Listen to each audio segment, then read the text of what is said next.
Bienvenidos a Tecnófagos, devoradores de tecnología. Hoy hablaremos sobre muchos temas que tienen que ver con el uso correcto, legal, ético incluso, de la inteligencia artificial. Vamos a hablar mucho de derechos de autor, vamos a hablar de muchas cosas que están pasando en el mundo y si se está permitiendo el uso de la AI, un tema que se está volviendo cada vez más interesante. Vamos a hablar, por ejemplo, de A la Pasarela. Hablaremos de una campaña ahí de H&M muy interesante y sobre todo el tema de modelos y digital twins. Vamos a hablar de Me parezco a Totoro, o sea, de algo que seguramente ustedes han hecho ya también, que es convertirse en modelos japoneses o de caricaturas japonesas o de claymation o de su estilo favorito de animación para usar las redes sociales y el impacto muy importante que esto está teniendo a nivel ecológico. Vamos a hablar de I Will Survive, sí, y de algunas otras letras de canciones que si se permiten o no se permiten. Y vamos a hablar también de reciclaje. Vamos a hablar de cómo sí se puede reciclar de forma radical, porque vamos a hablar de una persona que utilizó 10,000, miles de baterías de laptops recicladas y paneles solares, y les vamos a decir para qué. De todo eso y mucho más hablaremos hoy en Tecnófagos, devoradores de tecnología. Kio presenta el podcast de Tecnófagos. Una mesa de alta especialidad servida para ti en 3 tiempos. Acompaña a Ricardo Massa y Bernardo González, 2 especialistas en masticar información tecnológica para ti. Prepárate para devorar junto a los tecnófagos todas las noticias de las innovaciones del momento. Muy bien, pues está sabroso el menú, así que sin más preámbulo, yo me dedico a presentarme. Yo soy Ricardo Massa y hago este podcast que se llama Tecnófagos, devoradores de tecnología, en el que me permito acceder a la información que guarda en su cerebro y en numerosos discos duros físicos y en la nube. Mi querido amigo Bernardo González, gran experto en tecnología. ¿Cómo estás, mi querido Berni? Bien, muy contentos. Muy contento de estar contigo y con nuestros amigos haciendo este podcast, compartiendo información.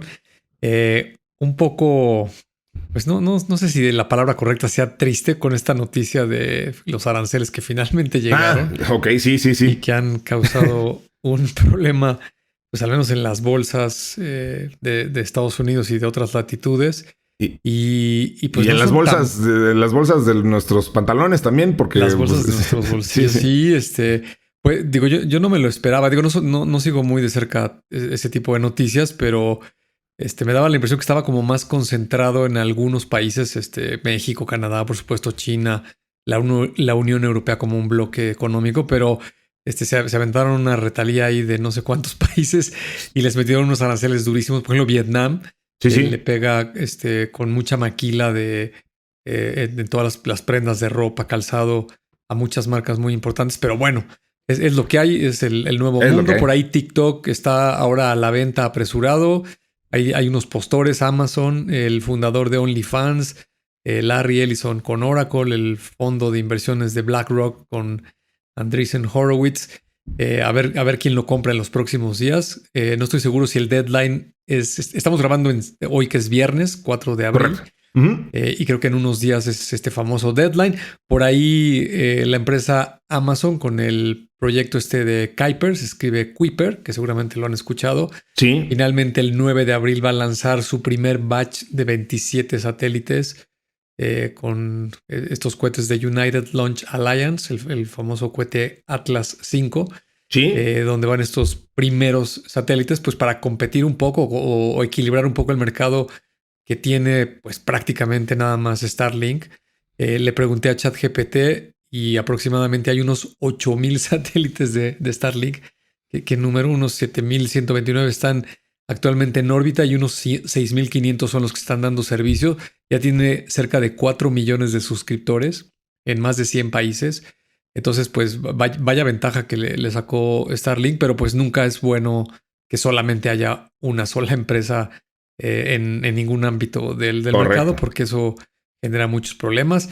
Y en fin, digo, muchas de estas dudas las estoy comentando porque las postearon nuestros amigos allí en el grupo de Telegram de Tecnófagos. Y la última que también me llama mucho la atención, perdón que esté tomando estos minutos, pero pues son noticias bien relevantes. Que, no, por favor, este es tu podcast, por favor. Haz con el... no, ya, prometo callarme. No. La última es que quieren multar a Elon Musk en la Unión Europea, me parece que por un tema de X. No sé si la cifra correcta son $1,000 millones. Pero bueno, malas noticias porque pues pareciera que vamos hacia un mundo que otra vez se va a dividir, ¿no? Donde se van a cerrar los bloques. Y pues eso, nosotros que hablamos tanto de tecnología y de cómo beneficia a la humanidad, de apertura, pues pareciera que van en sentido contrario, ¿no? No sé qué piensas tú. Totalmente de acuerdo contigo. Creo que el mundo está tendiendo a partir muy claramente basado en la filosofía, en el pensamiento de Donald Trump y pues hay todo que ver con esto que mencionas de los aranceles. Pues Trump tiene una visión de Estados Unidos que no se veía pues realmente desde la posguerra, ¿no? Desde la Segunda Guerra Mundial, en la que Estados Unidos pues realmente no quería abrirse al mundo, bueno, incluso desde antes, ¿no? O sea, Estados Unidos incluso hasta diríamos, sin ponernos y clavarnos demasiado en el tema, pero es interesante entender que la historia de Estados Unidos inicia pues justo como un grupo que no quiere mezclarse con el mundo, ¿no? O sea, así surge el país, ¿no? No quieren ser parte de un mundo pues, por cuestiones religiosas y por cuestiones políticas y lo que me digas. Entonces, pues Estados Unidos muchos años fue así además hasta hace muy poco, pues digamos, o sea, pensando que el fin de la guerra en el 1945, pues realmente fue hace muy poco en términos históricos. Entonces sí, ahora la tecnología nos había abierto y comparto totalmente tu sentir y ahora parece que vamos de regreso a este mundo donde pretende...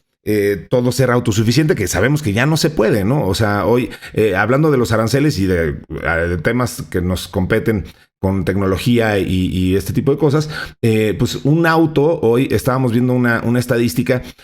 Antes, pues un auto se podía fabricar 100% en Estados Unidos y entonces quizá hacía sentido incentivar la compra de vehículos hechos en Estados Unidos para Estados Unidos. Pero hoy, en promedio... Bueno, no sé si en promedio, pero hay un dato interesante ahí que dice que hay ciertos tipos de autos de marcas americanas que sin embargo cruzan la frontera con México en promedio unas 7 veces las piezas cruzan la barrera de los aranceles 7 veces antes de que se pueda hablar de un auto terminado. Entonces, pues está muy complicado que ahí puedas hablar de un auto ensamblado y hecho en Estados Unidos que tanto estuvo yendo y viniendo, ¿no? En fin, o sea, es muy difícil pensar otra vez en un mundo pues cerrado y que no esté buscando justo ser heterogéneo, pero bueno, pues a eso estamos tendiendo. Y un poco pensando en eso es que armamos este episodio en el que, insisto, como decía yo en el intro, vamos a hablar de usos de la inteligencia artificial en lo que sí se vale y no se vale, porque también el mundo ya está de nuevo, pues ya parece que terminó como el primer furor de la AI en este momento en el que todos estábamos como niños con juguete nuevo y ahora estamos ya pensando en que, ok, bueno, esto hay que regularlo, esto hay que entender que sí se vale, que no se vale, y de eso vamos a hablar mucho el día de hoy. Entonces, mencionaste por ahí nuestro grupo de Telegram, invitamos a la gente que se una a esa conversación. Ahí hay muchísima gente muy interesante compartiendo información. Busquen en Telegram la palabra Tecnófagos. Ahí estamos Bernie y yo. Y insisto, esta muy nutrida comunidad a la que saludamos con mucho cariño. Gracias a ellos se hace este podcast con las notas que ellos van sugiriendo y bueno, obviamente con la magia del señor Terrés que anda por acá claro. Y obviamente gracias a la producción de Dianita Álvarez y gracias a la redacción de las notas que hacen a Yansin. Entonces, bueno, pero además de todos sus agradecimientos, pues tenemos mucha información que devorar, así que vamos con nuestra primera nota, si no dispones otra cosa, Bernie. Vamos. La entrada de hoy. Una fresca selección con las noticias del momento. Pues hablemos de esta nota que titularon A la pasarela. Y a ver, la nota en sí es bastante interesante, pero justo creo que vale la pena que la analicemos a 33,000 pies. A ver, la nota dice: 30 gemelos digitales de modelos humanos protagonizarán las próximas campañas publicitarias en redes sociales de H&M, una marca que muy conocida. Esta iniciativa ha despertado inquietudes sobre el impacto de la tecnología en diversas profesiones dentro de la industria de la moda. A ver, estamos hablando aquí de Digital Twins. Ahorita entramos un poquito en esto. La compañía pretende utilizar AI para crear réplicas digitales de reconocidas figuras de las pasarelas con el objetivo de optimizar sus procesos creativos y estrategias de marketing. El proceso de clonación digital, no lo había escuchado así fraseado, suena muy interesante, consiste en capturar numerosas imágenes de los modelos, tanto estáticas como en movimiento, desde distintos ángulos. Y bueno, entonces el AI analiza esta información, se aprende y predice los movimientos y expresiones, y entonces ya puedes tener una reproducción pues, muy precisa. Ya hemos visto varios ejercicios de estos. Aquí lo interesante, Bernie, es si esto se vale, si este uso de los gemelos digitales que van a emplear en imágenes promocionales, pues de gente reconocida, pues, a ver, o sea, ellos van a informar sobre su origen, pero aún así nos pone en la palestra en la discusión de si esto es válido, legal, ético. La modelo estadounidense Morgan Riddle expresó en redes sociales que este tipo de decisiones corporativas podrían desmantelar toda una industria. Debemos invertir en creatividad humana, no erradicarla progresivamente. Sin alma, arte, creatividad y personas, la moda es solo tela. ¿Qué opinas de esto? Me parece fascinante el tema de, bueno, pues muchas empresas están usando AI para crear campañas y unas lo están llevando tan lejos como esto de usar modelos existentes y robotizarlos, clonarlos digitalmente y usar digital twins. Pues, ¿qué opinas de esto? Te faltó un atributo, si esto es inevitable, ¿no? Como el libro de Kevin Kelly. El editor de la revista Wire. Uh-huh. Pues mira, lo primero que pienso me viene a la mente es lo que sucedió con la fotografía, ¿no? Que ya lo hemos mencionado tú y yo aquí algunas veces. Yo sí tenía una cámara cuando era más joven de estas llamadas reflex. Correcto. Que tenían su rollo y el mundo pues se movía muy distinto a como hoy se mueve alrededor de la fotografía, ¿no? En aquellas épocas, por supuesto que había fotógrafos profesionales, pero también estaban mucha gente aficionada o el simple turista ocasional en las vacaciones o en alguna celebración familiar o con amigos, que tenías tu cámara de rollos, tomabas fotos y recurrías a estos laboratorios de revelado de 1 hora claro. que estaban por toda la ciudad, en todo el mundo, con unas máquinas muy automatizadas, químicos, y pues tenías que esperar a acabar el rollo y llevarlo y esperar 1 hora, 2 horas para que te lo entregaran. Y de las pocas fotos rescatables que tenías, pues armabas un álbum ahí físico en papel, ¿no? Sin embargo, la digitalización de la fotografía, me gusta mucho este concepto de Peter Diamandis que dice las 5 Ds. Cuando una tecnología o una actividad humana se digitaliza, luego pasas por un periodo de decepción, porque el potencial de la tecnología al principio lleva a la gente a visionar todo lo que se puede hacer, pero pues todavía no está listo, está en una etapa temprana, inmadura. Luego viene la disrupción, que creo que es justo donde estamos en este momento parados con este tema de los avatares y la moda. Y luego se va a demonetizar y se va a desmaterializar, ¿no? Esos dos son bien importantes, ¿no? ¿Qué creo que va a suceder aquí? Número 1, creo que es inevitable. 2, este es un primer paso donde dicen, oye, pues bueno, no vamos a quitar los modelos de H&M en este ejemplo que estás dando. Los vamos a respetar. Imagínate que Ricardo Massa es el modelo de H&M, pues no te van a sacar totalmente de la ecuación, pero te van a pedir un estudio fotográfico, tal vez el último que te pidan en un fondo verde, azul. Te van a tomar fotos 360 por todos lados y de ahí para adelante pues van a usar ya puros figuras digitales, llámale gemelo digital, avatar, réplica, como quieras, y ahorita de pronto te van a estar pagando una regalía cada vez que usen tu imagen. Pero pues no es nada difícil de imaginar que en una segunda o tercera iteración pues se van a olvidar un poco de ti y van a empezar a generar avatares o otras, digamos, variaciones en base a tu persona. Correcto. Las cuales a lo mejor ya no te tienen que pagar tanto y un día pues ya van a sacar a una persona que ya no se parece tanto a ti y entonces ya no te tendrán que pagar nada, ¿no?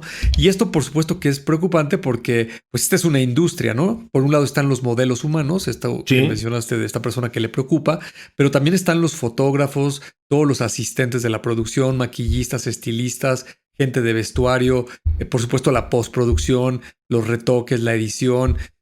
No se diga que muchas de estas fotografías se toman en ciertos lugares, por lo cual hay transportes, traslados, locaciones, logística de producción.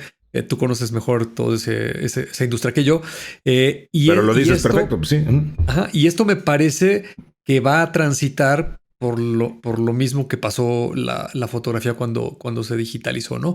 Ahora, tal vez no sea tan malo. Digo, de entrada estas personas sí se van a ver afectadas, pero creo que va a haber una explosión del uso de los modelos y lo que se puede hacer con estas campañas, porque ahora todo mundo va a tener acceso a poder contratar a un modelo de muy bajo costo o costo casi cero, y lo vas a poder incorporar a tus campañas, ¿no? Más adelante vamos a hablar del fenómeno que está sucediendo a raíz de OpenAI con este nuevo generador de imágenes, pero son dos notas que me parece que muy atinadamente las pusieron en este podcast, en el día de hoy, que se conectan muy bien una con otra, ¿no?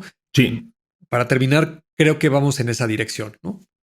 Yo creo que sí, y bien lo dices, o sea, la palabra clave aquí es inevitable, o sea, si no lo hace H&M, lo va a hacer alguien más, y necesitamos más bien entender y regular y, bueno, pues en su caso, establecer bien qué sí se vale, qué no se vale, éticamente y cuánto hay, pero sí, por supuesto, o sea, esto es algo que sin duda va a estar ocurriendo y que ya está ocurriendo. El otro día platicábamos de esto, vagamente relacionado, pero creo que sí tiene que ver con el tema de los deepfakes, ¿no? O sea, pues a ver, eso, más allá de que digamos que es incorrecto y éticamente reprobable, es una realidad. Y entonces esto, pues para los profesionales de la publicidad, es algo que tenemos que tener muy en consideración. Además, es bien interesante. Yo por eso hablo o sea, creo, hace rato decía yo que estamos viviendo como este primer momento de desencanto, y estos son fenómenos muy estudiados y los hemos platicado aquí, o sea, de esto es los early adopters y cómo luego algo se vuelve mainstream y luego pasa por una especie de meseta. Creo que hoy estamos viviendo, no sé si estás de acuerdo conmigo, como ya la primera cruda de la AI, ¿no? O sea, además hay una saturación ya, incluso un poquito a propósito, hemos dejado ya de hacer anuncios aquí en el podcast de que si AI lanzó, que si Anthropic lanzó la nueva iteración tal y que sí, porque esto ya pasa todos los días y todos los días hay una nueva versión de, cuando no es Grok, es no sé quién, y en la arena de las AIs todos los días hay un nuevo ganador. Entonces, ya hay tanta saturación de esto que creo que sí ya como humanidad misma ya estamos diciendo, a ver, espérate, vamos a entenderle bien a esto y luego ya le seguimos con las sorpresas, ¿no? Entonces sí, coincido contigo. Vamos a ver qué opina la gente, que nos hagan saber su sentir ahí en el grupo de Telegram. Por cierto, no mencioné que también pueden entrar en contacto con este podcast a través del correo de tecnófagos@kio.tech. También pueden, ahí si nos están escuchando en Spotify, pues ahí pueden calificar el podcast, esperamos que de forma favorable, y también nos pueden ver en YouTube. Estamos aquí grabando ya formalmente y ya desde hace algunas semanas utilizando la plataforma de Riverside para grabar directo y tanto audio como video, así que pues ahí estamos a su disposición. Vamos con la siguiente nota que, como bien dices, liga mucho con esta. Sí, vamos a hablar de imágenes. El plato fuerte, cocinado a fuego lento durante la semana. Qué interesante fenómeno ha estado pasando en las últimas semanas. Hay una fiebre por las imágenes. ChatGPT en particular, pues bueno, lanzó sus nuevos modelos y las nuevas formas de trabajar, de la evolución de DALL-E, que es esta herramienta que integraron ellos a la herramienta de ChatGPT. Pues esto ya evolucionó, lo hablábamos el episodio pasado, de una forma bastante interesante, novedosa, muy padre, para la creación de lo que se llama text to image. Y pues una de las aplicaciones más interesantes y chistosas, y es muy curioso cómo se dan de pronto este tipo de trenes y bogas, sí. Pero pues una de las cosas que empezó a pasar es que la gente descubrió que podías pedirle a este nuevo generador de texto, de imagen, quiero decir, que te hiciera tu foto o cualquier foto al estilo en particular del estudio Ghibli de Japón, que pues todos hemos visto ese estilo en las caricaturas japonesas, con un estilo muy particular de los ojos, bueno, el tipo de animación que todos conocemos. Además, insisto, ya todo lo hemos visto estos días en redes sociales. El fenómeno en sí era bastante interesante, pero una cuestión aledaña y muy importante, Bernie, que es de lo que va la nota, es que esto empezó a causar una saturación importante en los servidores de ChatGPT. Los famosos GPUs de los que tanto hemos platicado, pues literalmente empezaron a derretirse por la enorme capacidad de cómputo que se requiere para darle solvencia a todas estas solicitudes. Literalmente Sam Altman tuvo que salir ahí a decir, oigan, ya, viva la paz, porque se están derritiendo nuestros servidores por la saturación. Y bueno, pues, o sea, digo, es muy divertido. Sam Altman en este mensaje dijo, es muy divertido ver que a la gente que aman las imágenes que están haciendo en ChatGPT, pero nuestros GPUs se están derritiendo. Esa es la palabra que usó. Entonces, para evitar una sobrecarga mayor, la compañía ha comenzado a imponer límites de uso. Entonces, el sistema se tarda más en generar imágenes o directamente te las rechaza, sobre todo si hay un pico de saturación de energía, aun cuando esa imagen en condiciones normales estaría permitida. Entonces, ahorita está limitado para los que tienen o tenemos ChatGPT de paga, como ChatGPT Plus o ChatGPT Pro, y los usuarios gratuitos pueden generar hasta 3 imágenes al día, aunque esta opción todavía no está disponible. O sea, a ver, aquí el tema es más ecológico que otra cosa, ¿no? Estamos de verdad haciendo un montón de uso de esta cosa que sí está muy simpática y muy chistosa, poner tu foto con tu familia como si fueran caricatura japonesa, pero eso está creando una incidencia y está generando calentamiento global directo al tener esta sobresaturación de energía, lo cual también, a ver, jugándole un poco al abogado del diablo, pues dirías, bueno, y ahí la carga,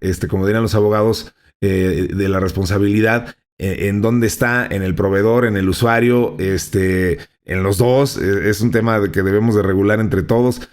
Tampoco está tan fácil. Entonces, bueno, pues un fenómeno, insisto, muy, muy, muy interesante, que como bien decías, liga con esto que estamos platicando del uso de las imágenes y su uso correcto y ético. Sí. Bueno, ese tema del calentamiento global ligado a esto es ya mucho más profundo. No me quisiera meter en eso porque hoy se me ocurrió alguna vez leí en un blog que criticaban a la gente que le gusta correr, estas carreras de atletismo. Ajá. Hay muchas personas que se ponen metas, ¿no? De, oye, voy a ir a correr el maratón de Boston y luego el de Alemania y luego el de Tokio. Y decían, oye, a ver, estás quemando un montón de combustible gracias a tus viajes en avión y no sé cuántas cosas. Ay, Dios. De veras, luego ya no sabes si eso está bien fundamentado o no. Pero bueno, no nos metamos en camisa de 11 varas ahí. Muy complicado. Sí. Es una tecnología como muchas que existen y que han existido. Y pues cuando puedes hacer algo que parece casi magia, pues es muy difícil que le digas a la gente que se abstenga de utilizarlo, ¿no? Y sobre todo porque, pues ya lo hemos mencionado tú y yo muchas veces, la inteligencia artificial no es nada nuevo, es algo que tiene más de 70 años, pero tal vez en los últimos 20 o 30 años se hablaba muchísimo de ella y los ciudadanos de a pie, pues nada más la leíamos, ¿no? Nunca la tenías en tus manos para hacer casi nada. A partir de hace 2 años y cachito, eso se acabó. Y ahora sí tenemos estas herramientas con las cuales podemos hacer cosas sorprendentes que parecen magia. Uh-huh. Y pues bueno, está difícil que lo controles. Pero bueno, hablando de estas imágenes, pues sí, son totalmente una locura por lo bien que las hacen. Y como dije hace un momento, conectándolo con estos avatares de la moda, pues creo que también esto le va a hacer disrupción a muchas industrias, ¿no? Ahorita estamos en el fenómeno de las cosas chistosas, donde yo me pongo una foto de mi cara y soy ahora un personaje de los Muppets, o está Bernie Lego 3D, o parezco un muñequito de esos de coleccionables de Funko Pop, o de la banda Gorillaz. Te hubieras visto un montón de cosas bien creativas de los Simpson. Yo hice una foto de mi hijo, al que siempre lo represento como un marciano, con su perrito en modelo Claymation estilo Wallace and Gromit, y quedó maravilloso. O sea, digo, sí, está, o sea, como herramienta y como juguetito, y como, o sea, está padrísimo. Entonces, ¿cómo le dices? Además, pues si saliste a decir que ahora ya pueden hacer esto, pues ¿por qué la gente no lo haría, no? Exactamente, pero fíjate que hubo una sutileza en la presentación de OpenAI, que por supuesto mostraron algo de esta capacidad, pero luego presentaron, si no recuerdo mal, el prompt era algo así como, pon un estudio de televisión, hay una mesa, en la mesa hay un documento, el documento es el script que tiene que leer el presentador, y pon enfrente al camarógrafo y al señor del micrófono, etcétera, ¿no? Y entonces estaba muy bien hecha toda la escena. Y lo más sorprendente, porque eso era lo que le costaba mucho trabajo a los modelos hace apenas algunos meses, manejar los textos, ¿no?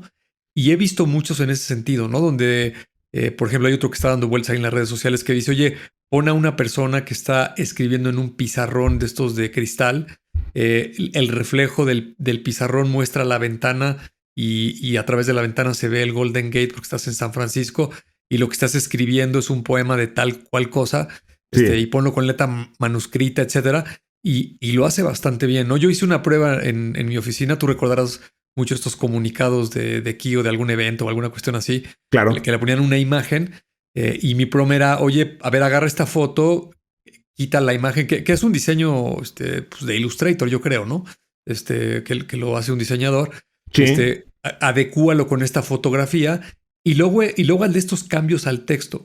Y la verdad es que no es perfecto, todavía tiene muchos detalles, pero jala bastante bien, ¿eh? Y sobre todo si ves que hace algunos pocos meses prácticamente el texto era ilegible y no le podías decir que hiciera nada con los textos. Si te vas un poquito más para atrás, tal vez hace año y medio, era imposible controlar los números de los dedos en las manos de una persona Sí. y ciertas deformaciones. Ya cuando veías la foto de cerca, pues ya le veías un montonal de defectos, ¿no? Por no hablar Hoy de los textos, ¿no? Que lo mencionábamos el episodio sí. pasado. Le costaba muchísimo trabajo. Era prácticamente imposible poder insertar un copy en una imagen. Ahora lo está haciendo ya de forma muy, muy, muy correcta. Todavía de repente se le va una que otra onda, pero a diferencia de la generación anterior, pues esta es extraordinariamente eficaz para transportar texto y plasmarlo sobre la imagen, ¿no? Sí, y fíjate, digo, no quiero sonar pesimista o alarmista, pero se parece un poco a este fenómeno de la nota anterior, ¿no? Esto le va a afectar a ciertos tipos de trabajos en ciertas industrias, ¿no? El ejemplo que acabo de dar, casi en todas las empresas, pues involucra a un diseñador, Ujú. alguien que maneja el user experience o el user interface, un copy, o sea, alguien que escribe textos y lo sabe redactar bien, o si es el caso de un post, pues es el trabajo de alguien de comunicación o un mercadólogo que sabe acomodar muy bien las palabras para que suene muy bien, rimen, sea algún mensaje pegajoso o suene muy formal, etcétera, ¿no? Todo ese tipo de cuestiones que hace un redactor. Y luego, por supuesto, el programador, que generalmente estas piezas van en un HTML con una hoja de estilos y tienes que tener cuidado con tus etiquetas para que te lo indexen los buscadores, etcétera, etcétera, ¿no? Algo a lo que estábamos todo el mundo muy acostumbrados, ¿no? Ahora estas tecnologías ya no es que lo van a hacer en el futuro, lo están haciendo en este momento, ¿no? Ya no sé si has probado los artefactos de Cloud, el de Sí, Anthropic, claro, sí, sí, sí. o ahora que hace 2 semanas Google sacó la versión 2.5 del modelo de Gemini, ya trae una cosa que se llama Canvas, el mismo concepto que había sacado hace como un año OpenAI, Así es. tanto para generar textos como para generar código de programación. Y es una realidad que un HTML con hojas de estilo, con esta imagen que te generó los ejemplos que mencionamos hace un momento, te va a hacer toda la chamba a partir de un prompt, ¿no? Sí. Ahorita todavía está desarticulado y todavía necesitas a alguien pues que se tome el tiempo de meterse a estas herramientas y haga 2, 3 pruebas. Pero yo creo, así como vamos a esta velocidad, en no más de 6 meses, un simple prompt, así como el que acabas de escribir de tu hijo Paulo, que lo hiciste con ciertas características, así de cortito, así de simple, cualquier persona que quiera hacer un comunicado para algo de trabajo de una empresa, lo va a poder hacer muy fácilmente, ¿no? Y aquí Sí. mi recomendación para cerrar es, pues todas esas personas tienen que subir de nivel, ¿no? O sea, si tú eres alguien que hace estas piezas en HTML porque eres un programador, o tú eres el diseñador, o tú eres el copy, ya no va a ser suficiente que hagas eso, ¿no? Te vas a tener que meter a hacer más cosas, a ver cómo usando estas herramientas encontramos el siguiente nivel de valor y cómo aprendes a desarrollarlo rápido. Porque si alguien pretende quedarse ahí, pues entonces sí, esas sí son muy malas noticias, ¿no? Difícilmente vas a obtener chamba porque pues, por muy barato que cobres o por muy rápido que lo quieras hacer, pues simplemente no vas a poder competir con estas herramientas, ¿no? Totalmente. Oye, yo sé que yo mismo dije hace unos minutos que no íbamos a estar ya nada más diciendo y Anthropic lanzó y Perplexity lanzó, pero ahorita que lo mencionas sí vale la pena mencionar la nueva versión de Gemini 2.5 y justo estas capacidades de código, de generar código que estás comentando, porque los ejemplos que he visto son brutales. O sea, alguien lo resumió bastante bien en algún, pues quizá en algún X que vi por ahí, pero decían Google se vuelve a poner en la carrera con esta nueva versión de Gemini, porque sí está muy, muy, muy impresionante lo que puedes hacer pidiéndole, como bien dices, con un prompt, pedirle que haga un código para un juego o lo que sea. Está espectacular lo que ya puedes lograr simplemente con un prompt. Entonces sí vale la pena que revisen esta nueva versión de Gemini, que además es gratuita. Entonces, sí. Si me dejas agregar, claro. Me voy a tomar un minuto más. Por favor. Tomando la invitación que estás haciendo con ese comentario. Porque de verdad esto es bien importante, la gente que nos escucha, que lo pruebe. No necesitas ser para nada técnico, ni tener mayores conocimientos. Les voy a compartir algo que me pasó anoche totalmente real, ¿no? Había hecho yo varios demos de generar una aplicación que era ya sabes, la calculadora que te dice cómo dividir la cuenta del restaurante, un ejemplo muy sencillo, y lo había hecho ya varias veces en varias presentaciones que he dado y pláticas con Cloud de Anthropic, con los artefactos, ¿no? Me entero de esta funcionalidad que ahora la tiene este modelo que acabas de mencionar y dije, a ver, lo voy a replicar, ¿no? Lo estaba haciendo en mi navegador de Brave. Brave, para los que no lo conocen, es un navegador que filtra muchos del JavaScript y de todos estos llamados que hacen las páginas. Y entonces algunas cosas de repente no funcionan, ¿vale? El peor enemigo de los publicistas. El peor enemigo de los publicistas, vale. Yo tenía ese navegador anoche. Y entonces le dije, hazme la aplicación esta de la calculadora. Armó el HTML con el JavaScript, las hojas de estilo. Me la armó muy bonito. Salvó un pequeño detalle, que cuando yo le daba calcula cuánto tienes que pagar, no me ponía ningún resultado, ¿no? Okay. Entonces, sin pensarlo, te lo juro, Richard, sin pensarlo, le escribí al mismo prompt, ¿no? Le dije, oye, le aprieto al calcular y no da nada de resultado, ¿no? Y le di enter. Y me dice, a veces eso sucede, déjame revisar el código, ¿no? A ver, le hice unos cambios, a ver, prueba otra vez. Pues le vuelvo a dar y no funciona. Le digo, oye, no funciona. No, pues está muy raro. A ver, ¿sabes qué? Voy a llamarlo de otra manera, con otra función, y vuelve a probar, pero esta vez abre la consola y voy a poner una línea de debug para imprimirte el mensaje en la consola a ver en dónde está el problema. Wow. Entonces yo le digo, oye, ¿dónde abro la consola? Ah, mira, arriba hay un botoncito a la derecha que tiene un cuadrito, esa es la consola. Yo ni lo conocía, ¿no? Le aprieto ahí, pues sí, ahí está la consola de los mensajes, ¿no? Le vuelvo a dar y sigue sin funcionar, ¿no? Y no sale el mensaje. Y me dice, ¿sabes qué? Yo creo que tienes algo, un firewall o algo en tu computadora. Le digo, pues tengo Brave. Pues a lo mejor es por eso. A ver, ¿por qué no pruebas Chrome? ¿No? Entonces, ya sabes, tenía mucho que no usaba Chrome. Voy a Chrome, lo abro, me dice, oye, está muy viejo, lo tienes que actualizar. Lo quiero actualizar y me marca un error, ¿no? Entonces vuelvo a este prompt y le digo, oye, me está marcando este error. Es que necesitas mover estos permisos, pues se los muevo, ¿no? Okay. Oye, ya brinqué ese error, pero ahora me da este otro error. No, mira, ¿sabes qué? Mejor desinstálalo, ¿no? Entonces ya desinstalo el Chrome, lo vuelvo a instalar, ya funciona. Wow. Ahora el cuento largo, en Chrome lo ejecuto y funciona perfecto, ¿no? Y dije, bueno, pues ya lo logré, sí está muy padre, ¿no? Y ya cuando estaba apagando mi computadora, me pongo a reflexionar y dije, no manches, estuve como una media hora hablando con un algoritmo, yo sin tener ninguna diferenciación de si hubiera estado hablando con un colega, ¿no? Sí. Con un amigo sentado al lado. Totalmente. O imagínate que tú eres experto en programación y yo te marco por teléfono y hubiera hablado contigo exactamente igual, ¿no? Totalmente. Idéntico. Y tú me hubieras dado las mismas respuestas. Entonces, sí es algo bien importante y de muchísimo impacto. Porque, insisto, dijeras, oye, bueno, es que Bernardo es técnico y sabe programar y claro, por eso está metido ahí. Te lo juro que no, o sea, en ningún momento usé ningún tecnicismo de nada ni ningún conocimiento previo. Eran puras cosas como usuario final, oye, pues marca un error, oye, no, pues no jala, a ver, apriétale aquí, apriétale allá y así fue como lo resolví, ¿no? Es muy interesante ese fenómeno, cómo se está personalizando y volviendo cada vez más sofisticado el pensamiento. a ver si nos da tiempo en este episodio, pero valdría la pena que también comentáramos el estudio que por ahí nos compartieron de cómo estamos entendiendo cada vez más el razonamiento y cómo mienten pues en un sentido bastante interesante de la palabra, pero al final mienten los modelos cuando les preguntas cómo resolvieron un problema. Bueno, fue muy interesante entender eso. En resumidas cuentas, a lo que llegamos y lo que se entiende de este estudio que hicieron ahí en alguna universidad era que pues, los modelos, o sea, cuando tú le pides a ChatGPT que haga una operación y la hace, y luego le preguntas cómo hiciste esa operación, en realidad lo que te va a contestar no necesariamente es la verdad.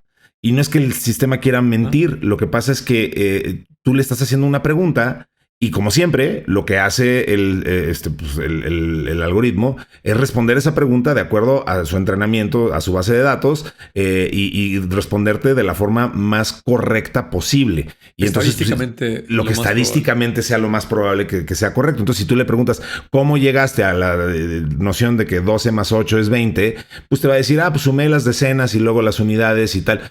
Pero no necesariamente es así en la realidad. Simplemente te está contestando así porque eso es lo que entiende que esa es la forma correcta de contestar. Entonces es bien interesante que no entendemos cómo entienden todavía y me parece fascinante. Para cerrar esta nota, Bernie, solamente un par de datos interesantes sobre este derretimiento de los servidores de OpenAI. Muchos años OpenAI dependió exclusivamente de Microsoft como proveedor de servicios en la nube. Sin embargo, en los últimos meses ha empezado a diversificarse incorporando a otros socios como Oracle y aún así los recursos siguen siendo limitados. Y hablando de recursos, otra cosa que me vuela a la cabeza es que esto ocurre en un momento cuando las finanzas son muy delicadas para OpenAI, porque a pesar de que son la empresa sobre la cual ha girado prácticamente el eje de la Tierra en los últimos año y cacho, o 2 años, según The Information, la compañía sigue generando grandes pérdidas. Actualmente pierde miles de millones de dólares al año y sus propias proyecciones estiman que esa cifra podría triplicarse hasta alcanzar los 14,000 millones de dólares en 2026. En fin, es muy interesante cómo se están dando las cosas. Todo esto tiene que ver con un fenómeno que ya hemos explicado de cómo se va creando este modelo de negocio y además, pues por cómo se creó OpenAI y por qué se llaman OpenAI y ya no les gusta el ser tan open y ahora ya quieren ser algo un poquito más for profit. Pero bueno, vamos con lo que sigue, por favor, mi querido Bernie. Vamos. Bueno, y pues como lo dije en el intro, seguimos hablando de qué se vale y no se vale en el uso y el desuso de la inteligencia artificial. Muy interesante lo que pasó con Anthropic y justo con Claude, que lo hemos citado hoy varias veces por una y otra razón. En los últimos años, el uso de obras protegidas por derechos de autor para entrenar modelos de AI ha creado un debate muy intenso, como decíamos, legal, ético. Pero de todas formas, pues los límites de esta práctica siguen siendo bastante difusos. Ahora hay un nuevo movimiento en los tribunales que ha dado un respiro a las grandes tecnológicas porque por fin ahí algo inclina la balanza a su favor. Anthropic, la empresa detrás de Claude, consiguió un fallo favorable. Una jueza federal de Estados Unidos desestimó la petición de varios editores musicales, incluyendo Universal Music Group, que es de los más grandes obviamente, que buscaban bloquear provisionalmente el uso de letras protegidas por copyrights en el entrenamiento de modelos de inteligencia artificial. En octubre de 2023, Concord, ABKCO Music and Records, Universal Music y varias de sus subsidiarias, o sea, varias disqueras y varios dueños de derechos de música, llevaron a Anthropic a los tribunales y la acusaban de utilizar letras protegidas por derechos de autor para entrenar a Claude, que era capaz de generar respuestas con fragmentos textuales o casi textuales de sus obras. Entonces ahí los demandantes decían, oye, ahí estás infringiendo mis derechos de autor. Citaron 500 canciones, ahí estaban muy conocidas como Roar de Katy Perry, I Will Survive de Gloria Gaynor, You Can't Always Get What You Want de los Rolling Stones. Y decían, bueno, pues no tienes ninguna licencia para utilizar estas letras. Sin embargo, la magistrada Eumi Lee rechazó la medida cautelar solicitada por las discográficas, ya que demostró que, más bien consideró que no se demostró un daño irreparable ni evidenció de forma clara cómo el uso de letras protegidas para entrenar a Claude afectaba su reputación o el mercado de licencias, y además dijo, pues esta petición es demasiado amplia. Entonces, si hoy, Bernie, le pides a Claude que te recite la letra de You Can't Always Get What You Want, se va a negar y te va a decir que pues, por cuestiones de derechos de autor, te va a decir, mira, aquí hay información de la canción, aquí hay el álbum, el artista, pero no te va a decir la letra. Ese fue parte del agreement y el arreglo al que llegaron Anthropic con las disqueras. Y pues mientras en Estados Unidos se debaten los límites de este uso legítimo y qué significa, en Corea del Norte pues no se pierden ahí el tiempo con licencias. El otro día decíamos que no es lo mismo competir en China que competir en Estados Unidos, y pues por supuesto en Corea del Norte, claro, otro tanto, pues ahí se hace lo que dice este señor que se llama Kim Jong-un, y él creó este Centro de Investigación 227, que es una unidad especializada en el desarrollo de inteligencia artificial con fines ofensivos. Su objetivo es, claro, robar información y vulnerar sistemas de ciberseguridad occidentales con operación 24/7. O sea, mientras por un lado estamos aquí discutiendo en el mundo occidental si se vale usar la letra de una canción, pues en Corea del Norte dijeron sí se vale usarla para fines ofensivos y crear armas, ¿y qué? Entonces, pero bueno, deteniéndonos en el cuerpo de la nota, lo primero, pues interesante este tema de Anthropic, y de nuevo, pues seguimos tratando de entender qué sí se vale y qué no se vale cuando se trata de AI. Sí, absolutamente. Mira, el tema de los derechos de autor siempre es muy complejo. Porque por un lado, pues está el derecho que ellos tienen de que es su obra. La mayoría de las legislaciones de los diferentes países del mundo los protegen a ellos porque se merecen y es suya la obra y tienen que tener todas las regalías. Pero lo que nunca toma en cuenta esta regulación y esos derechos es la evolución de los medios en donde por lo general van esos contenidos, ¿no? Y lo mismo que el ejemplo de la fotografía de hace rato, la industria de la música trató de resistirse y de atacar la digitalización cuando aparecieron los MP3 y acabó siendo una lucha totalmente perdida e infructuosa porque toda la sociedad del mundo iba a evolucionar a ese formato, ¿no? Ahora, aquí no está tan claro que estemos hablando de un nuevo formato de distribución. No, estamos hablando justo de algo diferente que es pues un ente que puede interpretar algo con base a un contenido que tiene unos derechos del cual está protegido, ¿no?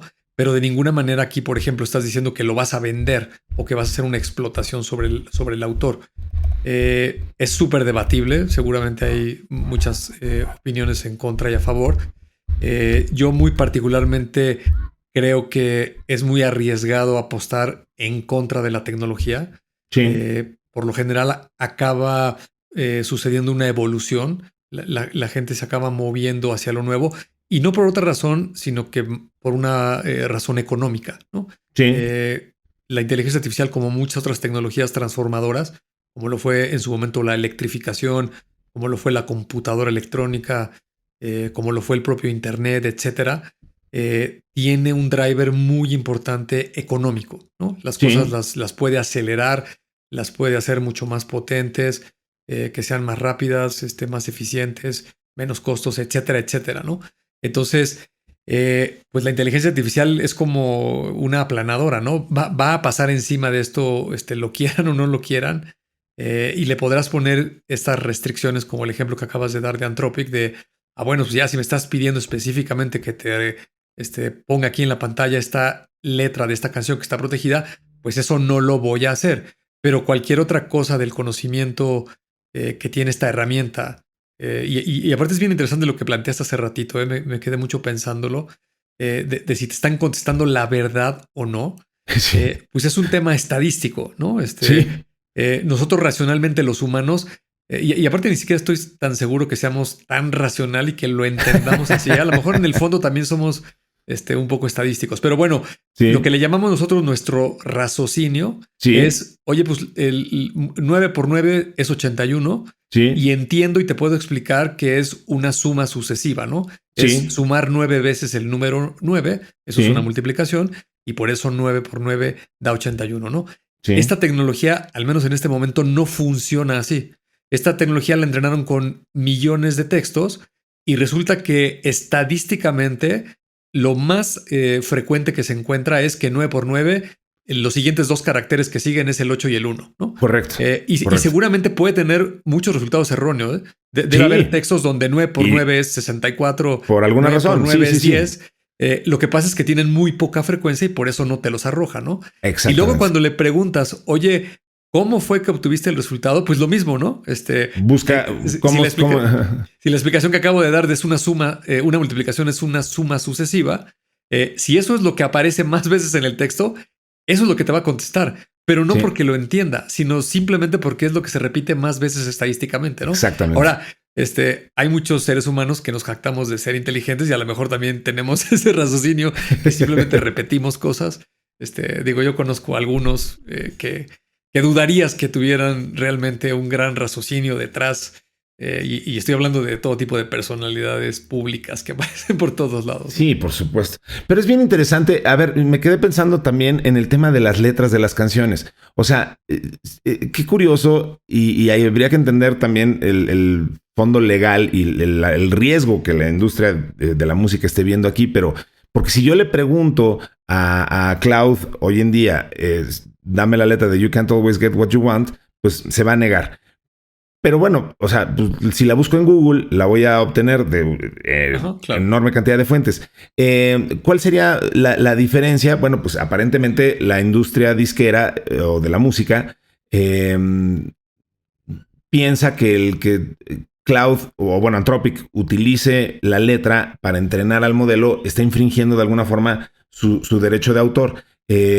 Cosa que al parecer no le parece riesgoso o no intenta regular, al menos con esa fuerza, de los cientos de miles de páginas que publican las letras y que pues, permiten que la gente sepa la letra de una canción. Entonces es bien interesante. O sea, coincido contigo, creo que simplemente son nuevas tecnologías que estamos aprendiendo a usar y conforme vaya pasando el tiempo, pues sí, apretaremos más en algunas cosas y menos en otras y entenderemos que pues, hay algunas cosas que tienes que dejar pasar, aunque no te encanten, pero bueno, pues va a ser parte del uso cotidiano, ¿no? Entonces, muy, muy, muy interesante todos estos nuevos usos y desusos que estamos atendiendo de la AI. Es que puede llegar a un absurdo, ¿eh? Es como ahora, que por cierto, en los que no lo sepan, me parece que solo en la Ciudad de México, no estoy seguro si en todo México, pero seguro en la Ciudad de México sí sucede así.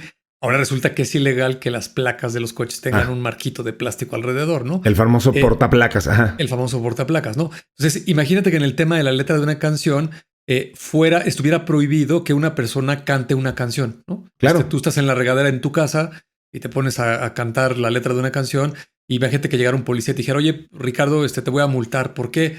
Pues porque tú no tienes los derechos de la canción y no la puedes repetir, ¿no? Bueno, te voy a decir una cosa. ¿De dónde pagaste el disco y enséñame la letra para decir, bueno, como tú sí pagaste, entonces sí puedes. Pero si tú no tienes ninguna propiedad de ese contenido, de esa canción, pues para ti está prohibido cantarla, lo cual es un absurdo, ¿no?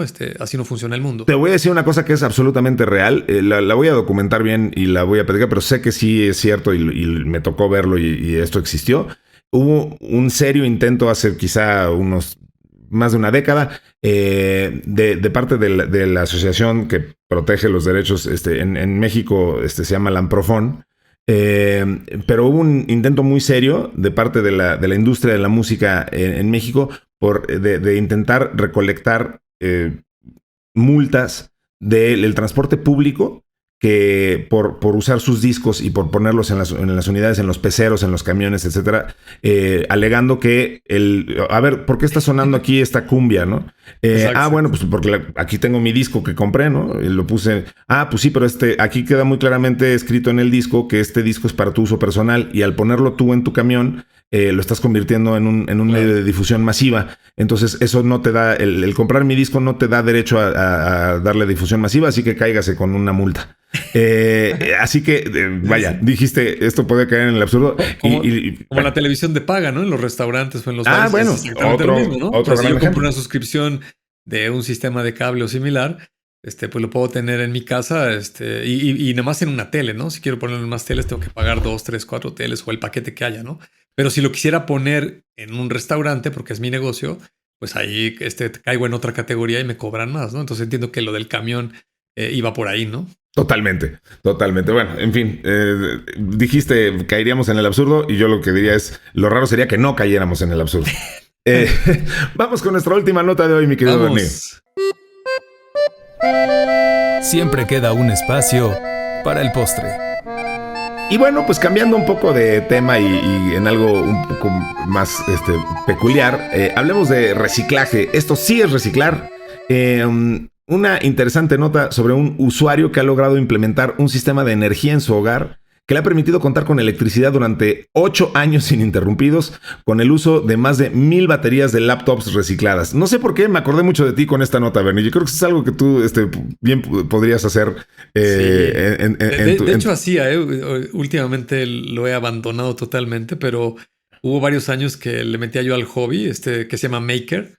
Ajá. Al menos en México creo que le dicen hacedores. Sí. La gente que trabaja con la electrónica, impresoras 3D, baterías, motores eléctricos, todas estas cuestiones. Sí. Y me gustó mucho la nota, pero continúa si quieres. No. A ver, el contexto es, lo sacamos de TechSpot, que este sistema está ubicado a unos 50 metros de su casa. El usuario combinó baterías antiguas con paneles solares y creó una fuente de energía renovable completamente independiente de la red eléctrica. Y a pesar de que este método podía parecer poco convencional, pues al estar basado en más de 1000 baterías de laptops de segunda mano, hasta ahora no ha presentado incidentes como incendios o problemas de baterías que se hinchen y exploten.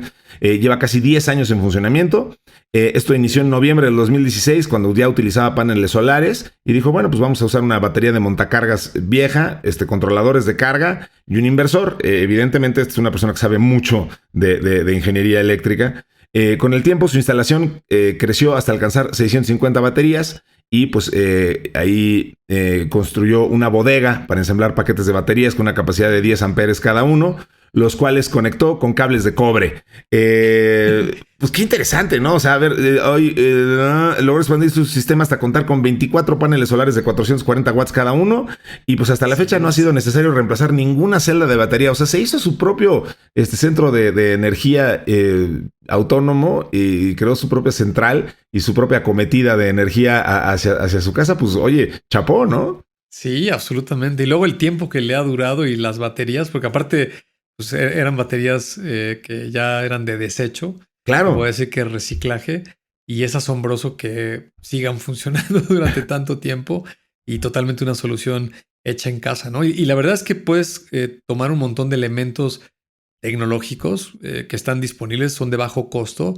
Y si te gusta y tienes el tiempo, pues te puedes armar prácticamente lo que quieras, ¿no? Yo he compartido aquí varias veces contigo. Aquí en mi casa tengo paneles solares. Sí. Los puse en 2 momentos del tiempo. Primero puse 9 y luego le agregué otros 11. Tengo un coche eléctrico y digamos que la mayor parte del tiempo pues no me cuesta la energía porque lo cargo aquí en mi casa y afortunadamente me da la capacidad. Entonces es como si la gasolina o la energía eléctrica para mí fuera gratis, ¿no? Y pues sí, cuando le echas cuentas ya de un año, pues no es tan despreciable el valor, además de que evidentemente no pago nada del consumo eléctrico de los aparatos que hay normalmente en una casa, ¿no? Y podrías llevarlo a la escala que quieras, ¿no? Alguien que vive en un lugar que sopla mucho el viento, claro, podría construirse un generador. El otro día ya tiene mucho tiempo que lo vi, pero se me hizo muy ingenioso. Es una especie de cilindro que lo ponen en estas vías de alta velocidad, en los highways o los periféricos, etcétera. Sí. Digamos que como cada 5 metros está puesto uno. Parece una publicidad porque están hechos seguramente de algún metal extremadamente ligero y está como torcido como si fuera una de estas hélices del DNA con sus líneas. Y precisamente el paso de los coches que van en una dirección de un lado y los del lado contrario hacen una corriente de aire. Correcto. Y hacen girar estas cosas. Mientras haya tráfico que se esté moviendo continuo, a cierta velocidad, ajá. Estas cosas están girando como locas y al menos me parece que abastecen de electricidad pues las luminarias de esas vías de automóviles y cosas similares, pues tú podrías armarte lo que quisieras en tu casa, ¿no? Entonces, si alguien no conoce este mundo, échele un vistazo.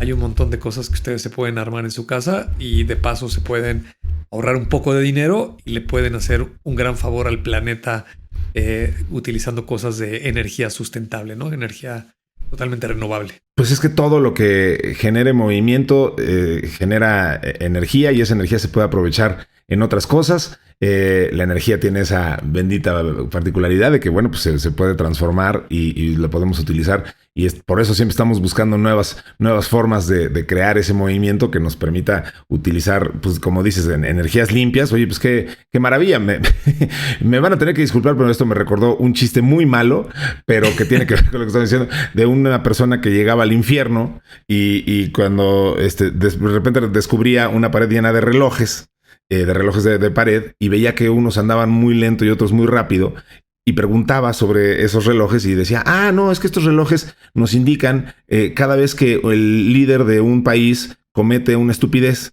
Entonces, cuando el presidente de Francia hace una tontería, pues avanza, el reloj de Francia avanza un segundo, y el de la India comete otra tontería, pues el reloj de la India se mueve un minuto o un segundo, y entonces se pone a observar los relojes y dice, oiga, ¿y el reloj de México? Dice, ese lo tiene el patrón en la oficina, lo usa de ventilador. Hablando de transformar la energía. Sí. Bueno, ustedes disculparán el chistorete, pero me recordó por este tema de la transformación. Lo puede replicar cada quien a su propio país, que seguramente es del tipo de chistes, ¿no? Que cada quien le gusta hacer de su país. Exactamente. Muy bien, Bernie, pues se nos acabó el tiempo, y pues yo quiero agradecerle profundamente a Mario Terrés en la edición, a Nayansin Romero en la redacción, a Diana Álvarez en la producción y por supuesto a ti por compartir una vez más tu tiempo y tu conocimiento aquí en este podcast. No, al contrario, me divierto mucho y espero que nuestros amigos que amablemente nos escuchan también se diviertan un poco y aprendan también en este proceso, ¿no? Pues muchísimas gracias a todos ustedes por escucharnos. Esto fue Tecnófagos, devoradores de tecnología, y nos escucharemos y nos veremos la siguiente semana si todo sigue su ritmo normal. Muchas gracias a todos. Hasta pronto.